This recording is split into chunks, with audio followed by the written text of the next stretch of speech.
Yo, yo, yo, yo, yo, what is up? It's your boy, Kupz the Universe, aka PD Mossberg, aka Poet Lounge. And we are here today on this beautiful Sunday, June 2nd, right? Hope everybody is having a great day. I want to express a few things today, but the first thing is going to be basically, why does authority get abused, right? Like, it's a science to why authority gets abused, right? So let's look at that. Boom. You have a company, right? You have a person. A person says, hey, I'm going to start a company. This person begins to, by himself, pull a company into something, right? Start pulling in other people, right? This becomes like a board of directors, but at this moment, just friends that's going to assist them, right? And they may come in and help. Maybe one may do phone calls. Maybe one may do an internet marketing strategy. Maybe the other one do the footwork, running from here to there to here, or something. Who knows, right? One of them is the brains and head of operations and shit like that, right? But anyway, because I learned so much just having this job that I have now, which, you know what I'm saying, keeps evolving to fit me better and better each day. So, boom. Now, these group of people get a storefront now.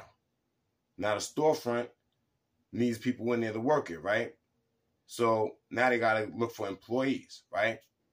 So, when you look in, like, let's use New York City, for example. A lot of people in New York City have discrimination issues when it comes to finding occupations, period. Whether they say it, whether they accept it and just tuck their tail, or whether they go fight in legal law legalities to change the matter, or at least voice it on these type of platforms like I'm doing right now, you know, they're still deprived of that, right? And also deprived of the fulfillment that comes with that, right? Because in a society that's trained to be employees from school, from birth, from their parents, and their parents' parents, and their parents' parents' parents, right? From that situation there, being trained from birth to be an employee, right? There's a certain mind state with that. There's a certain competition that comes with that. If I take a person, right? Let's take it now, fast forward that whole industry. Say the industry that we created was the NYPD, right? So let's say that that person that had that idea, that storefront was a precinct, the first precinct in any location, right? Now, I hire people that's been deprived of occupation, that's in poverty, that have bills, that have obligations, to the point where if you don't have this, then that is done, right? All your whole livelihood is over, right? Boom, I hire you. Come and get you in here, then I program you. Right? Yo, this is what the job entails. This is how you should do the job. This is how you should speak. This is how you should dress. This is how you should think. This is how you should say. Boom. Right? Now, this person has an opportunity. He's working hard. Right? Now, every employee gets mad at their bosses when it's like some bullshit. We all could be honest. Like, that's what happened. We may not all express it the same way because some of us are smarter than others. And then knowing that sometimes you got to play your cards correctly. You can't just be upset. Sometimes you got to just go through the bullshit to elevate, right? But now I got them doing this job. Task, hard task, tedious task, whatever. Now I say, okay, hey, you get a promotion, right? Now, when they're promoted, mind you, I already trained them how to do the job, right? But maybe I didn't push them to do that. So now let's say they was doing patrols or desk work, right? And then I put them on a gang unit, or I put them on, like, so what I'm trying to say is that, one, I already instilled the prejudices in them. I already instilled the biases in them. I already pre-programmed to think who's the criminal, who's the person you protecting in training. So they shooting at, you know, when they doing their training, you know, in the academy, and they shooting at the targets, I bet you most of the bad guys are black or melanated skin, like the dummies, like the little cardboard cutouts. Maybe with fitted hats on, maybe with masks on, guns, you know what I'm saying? Then you're going to have like a little white old lady, a little, you know what I mean? When they try to have them trained to see like stress shooting, where it's like a civilian and a target next to each other, and you have to pop it up, and you might pop it on the civilian, but you can't clap it, and then shift to the target and clap it. You know what I'm saying? A lot of niggas don't know how to do none of this shit. Right? I never had to do no police shit to know how to do none of this shit either. You know what I mean? But this is what they go through. So what I'm trying to say in long term, because this coming from me watching Cheetahs, and at the end of the day, the security guard was out there trying to defend the area.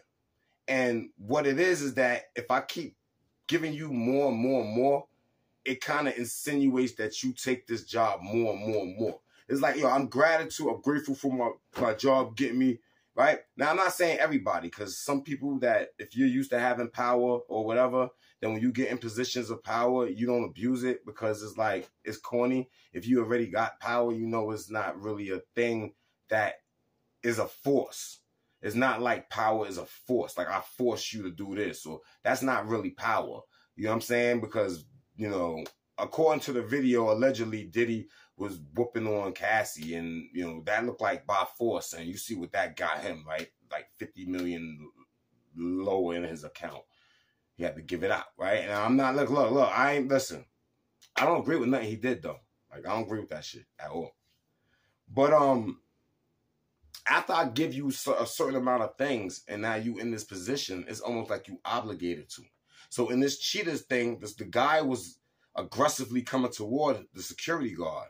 Security guard was backing up, but once the security guard tased his ass and seen the power that comes from the taser, because he shocked him, so now the guy was on the floor. And even the other guy that was hosting the show was threatening the guy, like, yo, calm down, because you don't want to be tased again, right? So it was funny how they got so courageous after seeing the power of the taser when he tased them. After that, the other security guard, you just hear tasers popping in the background. You know how you hold a taser and the lightning goes across the rods, the pins? Because it was two. The other guy got shot with the one that come out. It shoots out with the two little prongs on it, and he was on the floor shaking. The other nigga had the one that was closer that you probably just touch him and it shock him. And he just clicking it.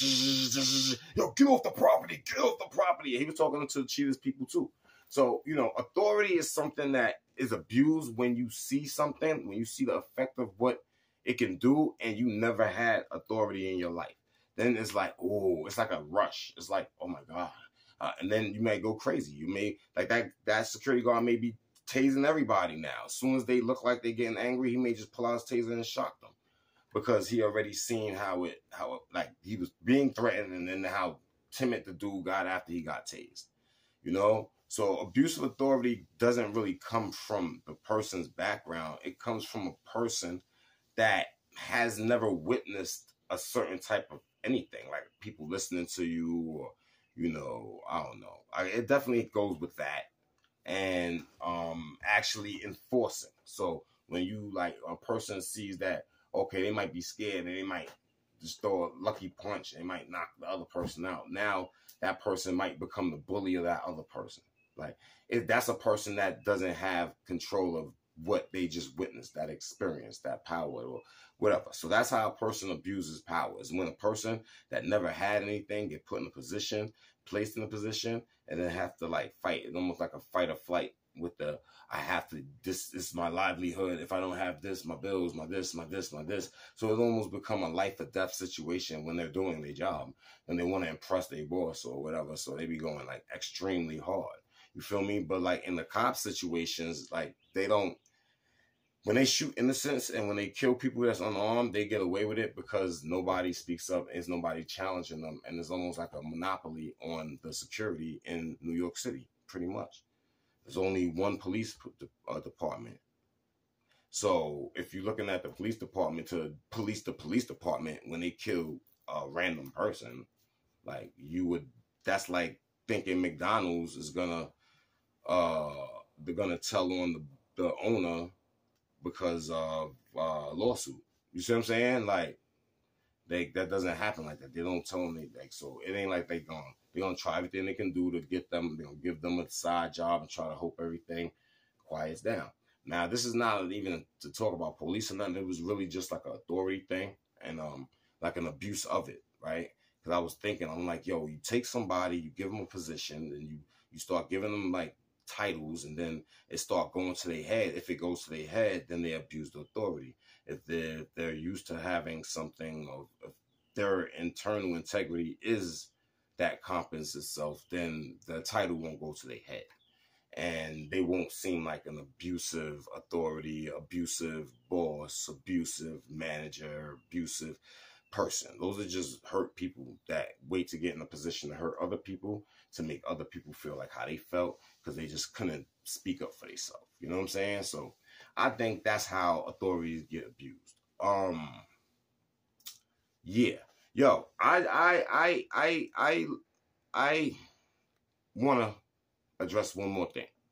I don't know what's going on with this marijuana thing, this craze going on now, this new age weed shit y'all got going on. I don't know, right? Hopefully if y'all are spraying things onto the weed to make it more whatever, then at least let it be organic, at least let it be natural. I mean, like THC oil, cool. I don't know, but like other stuff, I don't know. So my thing is like, when I look for THC levels to be high, I just want to know if there's a such thing as like 100% THC level flower, or is it such like an 80%, or even a 65% THC level on any of the marijuana floating around the world.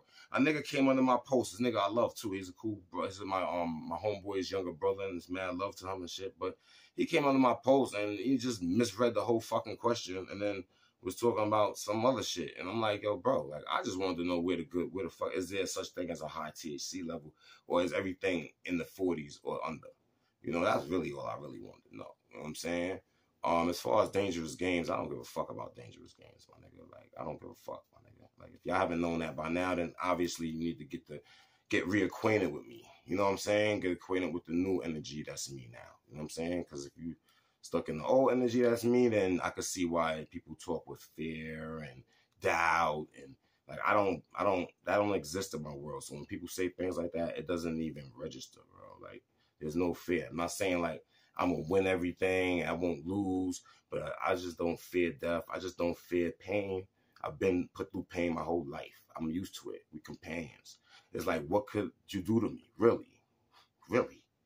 So at the end of the day, bro, it wasn't even meant for the Secret Santa squirrel shit that you kind of alluded to in the video or in the comment under the Facebook thing. Whatever, though. You know what I'm saying? Man, love. Just saying. I was just like, yo, who got the 65%? Who got it? Is there 100%? I was waiting for niggas to be like, yo, I smoke 85% THC.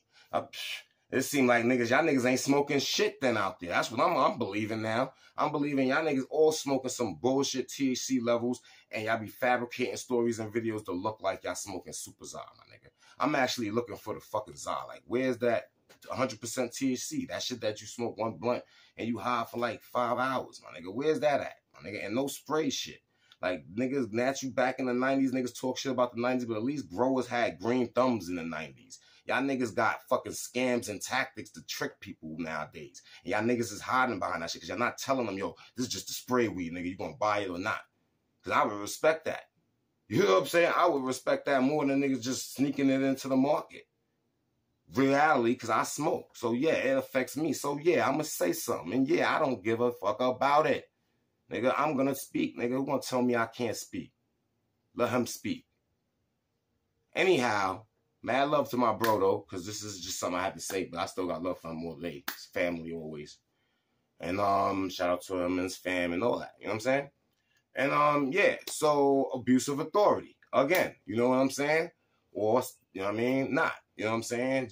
I just like to voice things to let things with clarity, you know?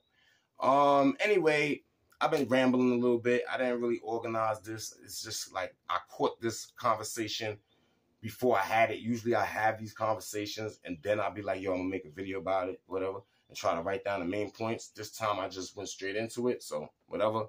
That's what I was thinking at this very particular moment on this Sunday, June 2nd, you know what I'm saying? Off the munchies, the munchies strain, you know what I'm saying? Little eyes on it. But anyway, yo, everybody, y'all stay blessed out there, man. Most likely, all y'all just stay good. Do what you do, win how you win, and be who you be, man. You know what I'm saying? I'm gonna always do that. You know what I'm saying? Like, Nigga can't tell me what's me and what's not me, because niggas don't know me.